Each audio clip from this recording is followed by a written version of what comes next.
Guys, for today's video guys, may repair tayong amplifier. Ang brand niya guys ay Mikata EB502 BT. So ito guys, testing muna natin kung ano yung kanyang problem. Tumano ko ng guys, test valve. Ayun, naka-on na. Tapos switch natin.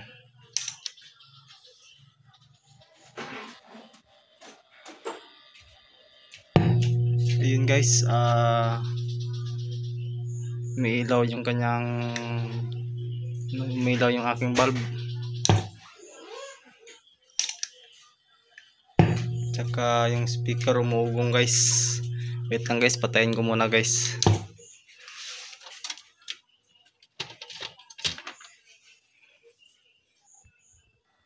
So yun guys, check natin guys. Ito guys yung positive test probe nilagay ko dun sa black.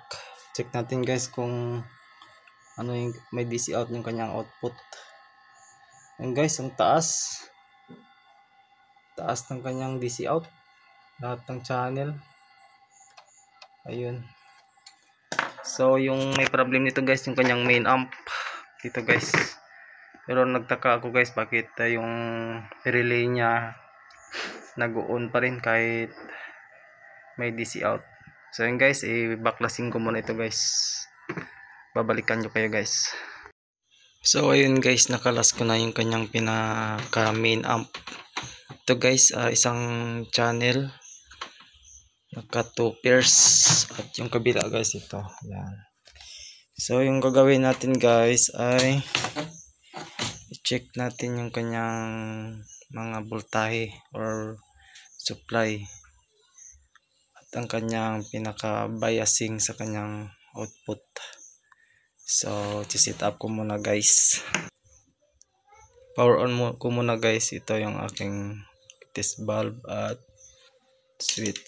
Ayun guys, mag-check tayo ng voltage guys sa kanyang output biasing. So yun guys, check natin dito sa kanyang positive. Yan. Ayun.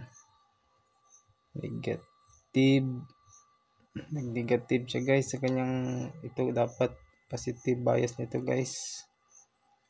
Yan. Ito sa negative nya.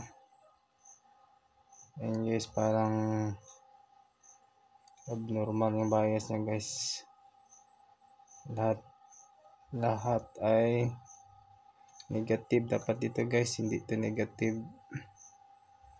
Sa kabila naman guys, wait lang. Dito sa kabila ay ito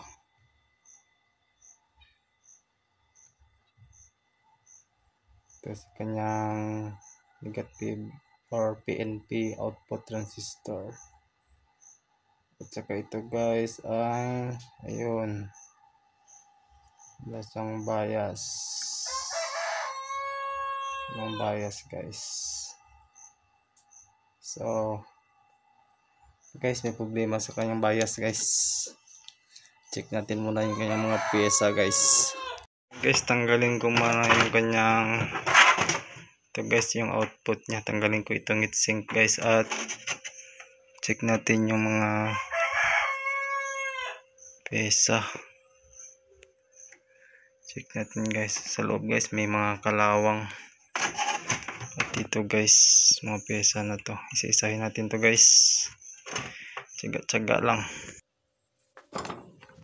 Ayan guys, kalasin ko muna yung mga pyesa. Check natin isa-isa. So ayun guys, nakalas ko na yung kanyang mga power output or kanyang heatsink. So ayun guys, yan, medyo malikabog guys. Linisin ko muna ito guys. Check natin yung guys, or may mga pyesa dito guys na naputol ito guys. Yan. Yan guys, yung jumper na to guys, oh. Ano guys, palitan na yan guys. Yan, tingnan natin guys kung ayun. Ano guys, oh, baka ito lang guys yung problem nya guys. So linisin ko muna guys. Ito natin guys, lalagay natin guys ay ito jumper guys. Ito guys, copper natin nalagay guys para hindi makalawang. Yan guys, magnetic wiring guys na malaki. So wait lang guys, ano ko muna, kabit ko muna. So yun guys, isa lang yung nalagay ko guys kasi copper naman yan guys at isa lang naman yung connection yung guys. Yan.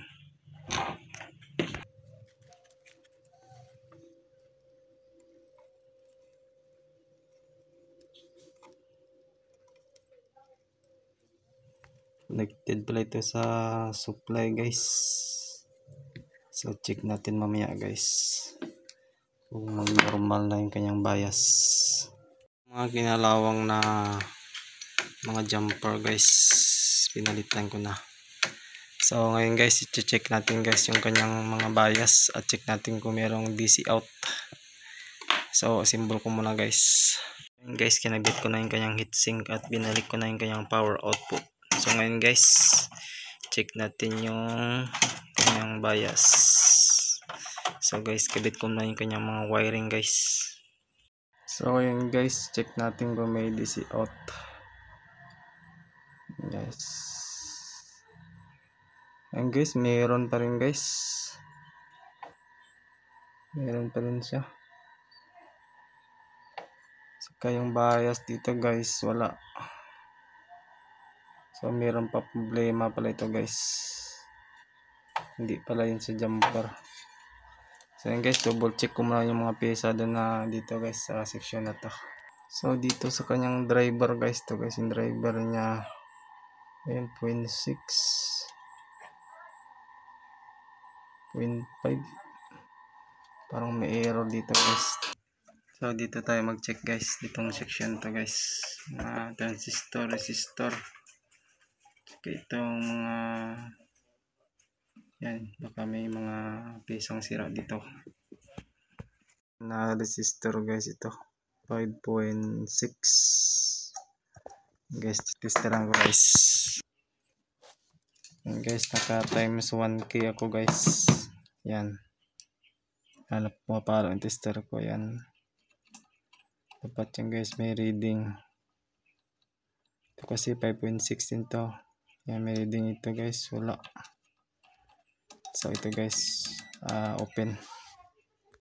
Yung diode na to guys, shorted at saka open pa rin yung ito, dalawa.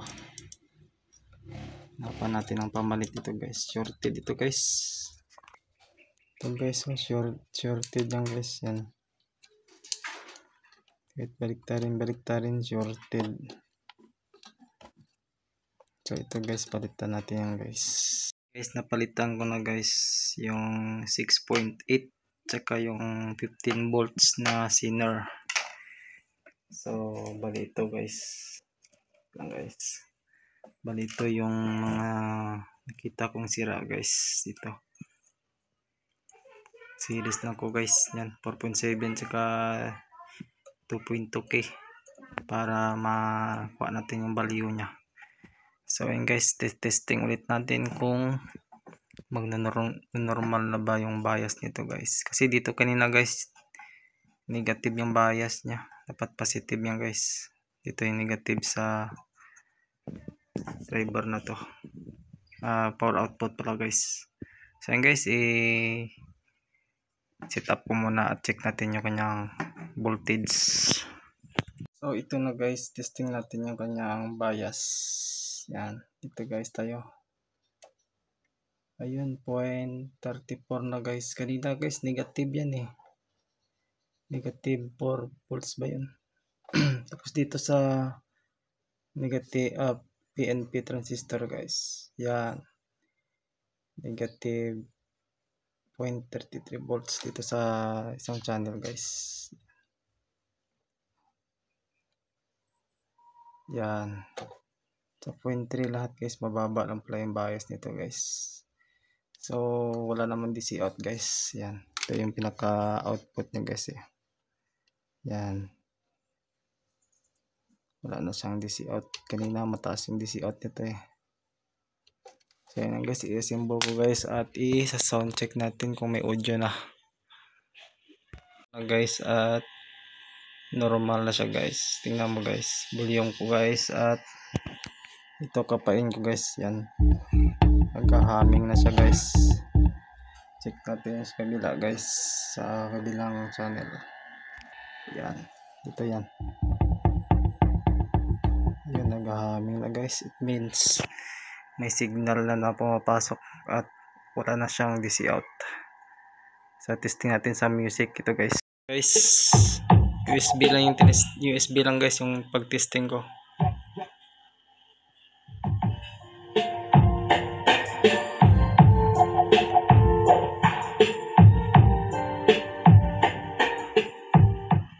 Okay na ito guys.